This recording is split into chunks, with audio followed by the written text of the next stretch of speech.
પાટણમાં સ્થાનિક સ્વરાજની ચૂંટણીને લઈને ભાજપ મેદાને છે। વોર્ડ નંબર 5 અને 9ના ઉમેદવારો માટે મધ્યસ્થ કાર્યાલય શરૂ। પ્રદેશ ભાજપ મહામંત્રી અજય બ્રહ્મભટ્ટના હસ્તે ઉદ્ઘાટન કાર્યક્રમમાં અજય બ્રહ્મભટ્ટનું નિવેદન। પાટણમાં બધા ઉમેદવારો નવા આપવાનું કર્યું હતું નક્કી।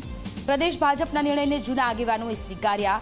જે નગરસેવકો ચૂંટાયા બાદ જનતાના કામ નહીં કરે તેવા નગરસેવકો સામે ભાજપ દ્વારા કાર્યવાહી કરવામાં આવશે। एक वस्तुनी हूँ तमने गेरंटी आपू छूं कि आ वखते भाजपનું બોર્ડ ગમે તેટલી સીટો સાથે બને એક પણ અપક્ષે જીત્યા પછી છોડવામાં આવશે નહીં।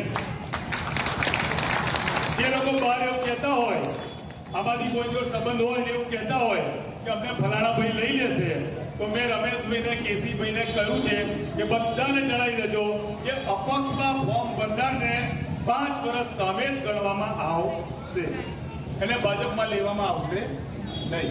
ગેરંટી આપું કે ભારતીય જનતા પાર્ટીનો પણ કોઈ ચૂંટેલો માણસ ચૂંટાયા પછી પ્રજામાં ઓછો જતો હશે, ચૂંટાયા પછી પ્રજાનું કામ નહીં કરતો હોય તો એની સામે પણ શિક્ષાત્મક પગલાં ભરવામાં આવશે।